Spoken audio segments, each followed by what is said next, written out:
Welcome to this Christian Patriot News Update. Today is Tuesday, June 7th, 2022. We've got breaking John Durham news. Kash Patel says there will be 2 more indictments unsealed, and he's been hinting at Andy McCabe and James Comey. We'll also hear from John Ratcliffe on these latest upcoming John Durham indictments. We've got bombshell news on the Clintons. Trump said Hillary would be in jail. Think promises made, promises kept.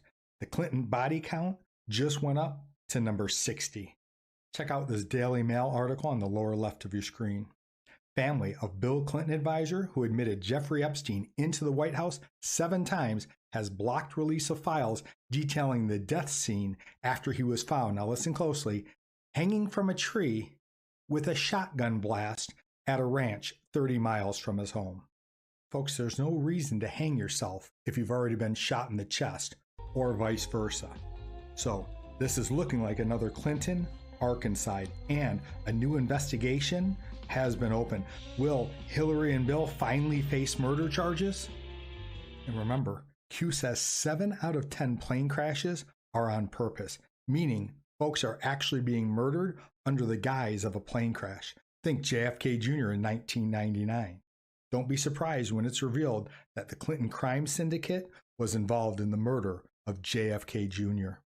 I realize some folks still think JFK Jr. is alive. Others think he's on the Q team. I'm not going to speculate about JFK Jr. I'll just share that I would be very, very surprised if he was alive. I've covered JFK Jr. in multiple shows. Here's what I've learned. Those folks who want to believe that JFK Jr. is still alive don't want to hear anything contrary to what they believe. Just remember that Q says we are the news now. So I want to encourage everyone hearing my voice right now to handle that responsibility with extreme care. And don't look now, but 2,000 Mules is officially a runaway blockbuster. Both Greg Phillips and Liz Harrington are sharing that 20 million people have seen it, and that number is going up fast. Quick question. How did Q predict that President Donald J. Trump would be banned from Twitter months before it happened? See for yourself. It's QDrop 4414. And check out QDrop 896. It's on the lower right of your screen. Originally posted March 9th of 2018, Q is referring to online platforms. He says 100% regulated. Now pay attention. Some platforms will collapse under the weight of their own illegal activities. We'll hear from Trump spokesperson Liz Harrington. She literally says Twitter will collapse under the weight of their fraud and criminality. Lots of people have lots of opinions on Elon Musk. You have to understand something. Elon has met with Trump on numerous occasions. He was getting major funding from our government. It wouldn't surprise me one bit if Elon's entire Twitter acquisition was a trap to expose their illegal activities. Twitter will be first, but Facebook, YouTube, and Google will soon follow. Can we move all of these trials that are even slightly political out of the swamp? What else can we do to see justice done? No, you're absolutely right, Seb. As a former federal prosecutor, I've always applauded John Durham, but I think he went too by the book on this one. He didn't have to bring the case in Washington. I think he wanted to make a point. And I actually think he knew he was going to take a missile on this one head on, but he used the swamp to create this source of information for the public. Had he tried it in, Western Kansas, almost nobody would have paid attention. But even the mainstream media was forced to at least acknowledge the revelations in this case. And the fact that Michael Sussman's own testimony that I took 4 years ago, where he lied about his representations to the FBI, that was shown to the jury. I guess I was in the John Durham camp when I thought adults in America who were raised on the values of the Constitution, when they were shown a lie, would do it. But that shows America that swamp monsters don't exist just in government, but in the Washington, D.C. village itself. And I think John Durham was able to get out so much information, plus, and you can call me out on this if I'm wrong, in 2 months, I think you're going to see 2 more indictments before the next trial against Danchenko starts in the fall. But to the point that you just made, Maria, you're right. To the bigger picture here, John Durham's prosecution may have lost this battle, but they're clearly winning the war. The most powerful testimony to come out of this was admissions by the Clinton campaign about the fact that the Trump-Russia collusion narrative was in fact approved by Hillary Clinton. You remember when I declassified that intelligence, the Clinton campaign said it was utter BS, and the media said it was Russian disinformation. Last week, Hillary Clinton's campaign manager, under oath, had to admit, no, Hillary Clinton approved this plan to smear Donald Trump and his campaign with fake allegations of Russian collusion. And her lawyer, Mark Elias, under oath, admitted, yeah, we paid Fusion GPS millions of dollars to create the now debunked Steele dossier, which served as the basis of the investigations into the Trump campaign for more than 4 years. So that's what John Durham's going to be focusing on going forward, and it's why I'm optimistic that not only will he be successful in some of the ongoing prosecutions, but can expand the indictments that he wants to bring, given the involvement of certain FBI officials in spreading a false narrative to the American people. Look at Truth Social. I stopped using Twitter. I mean, my engagement, even with half the followers, is 3 times higher than it was on Twitter. Because you know what Twitter is? It's just a propaganda machine for the intelligence community. It's nothing. You think you're getting anything real? I mean, ask Elon Musk. There's nothing real about it. It's all fake. It's the same exact thing with CNN, MSNBC, ABC, CBS, NBC, all these things. It's fake. There's nothing actually real behind it. They don't have real viewership. I mean, networks like yours, Real America's Voice, there's real viewers behind these screens. Same thing with Truth Social. Look at 2000 Mules I mentioned. No regular channels, no Fox News, no big tech, no Amazon, no iTunes. We know that they're the ones who are actually lying. Yeah. So if you tune it out and don't let them, we will win. And these fake systems will collapse under the weight of what they are, which is nothing. Here's where the rubber meets the road.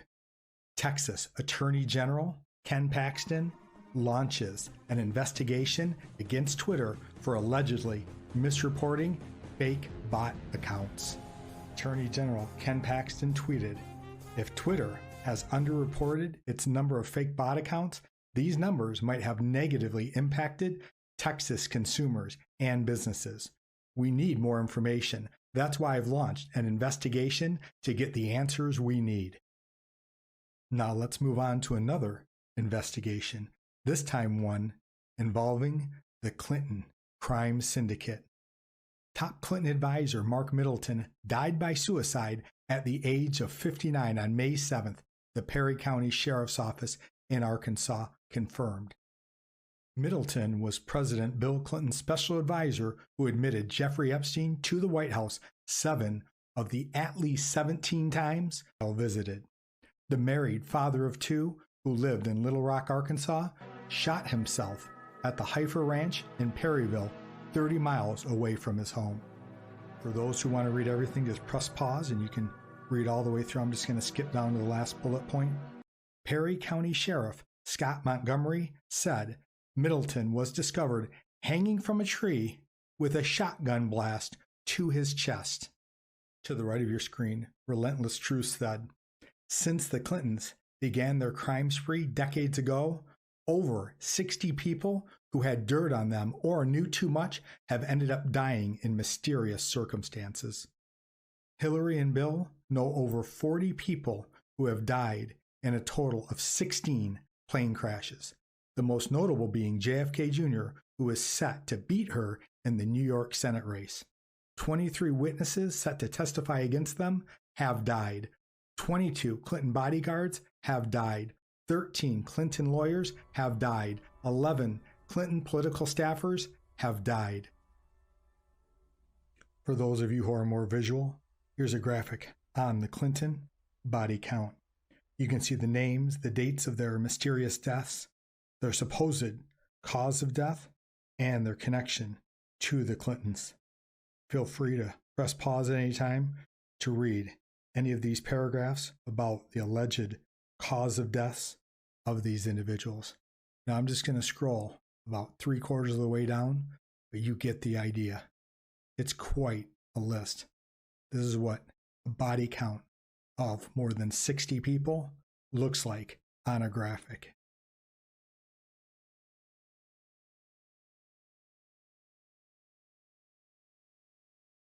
It's my opinion, based on thousands of hours of research, that there is a plan in place to take down not just the Clinton crime syndicate, but the entire satanic New World Order deep state cabal. And folks, we the people, we are the plan. I love the attitudes of people like President Trump, General Flynn, Devin Nunes, Kash Patel, Dan Scavino, Greg Phillips, and Catherine Engelbrecht of True the Vote and 2000 Mules. They uplift, inspire, and encourage everyone around them. It's what makes them great leaders. They're all amazing warriors of truth. I love the way people like Kash Patel and Greg Phillips interact with people on Truth Social. Here's a post from Mega Landslide 2020. It looks like underneath that, her name is @Cheryl.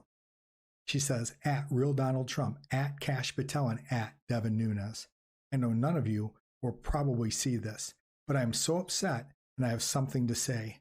So many patriots have put their full trust in all of you. We are anxiously waiting for justice. I'm speaking for myself here when I say, when is enough enough? I seriously am beyond my breaking point. I feel utterly hopeless. I pray this all ends soon. Too many suffering. America is lost right now. It's time to bring it back. Thank you.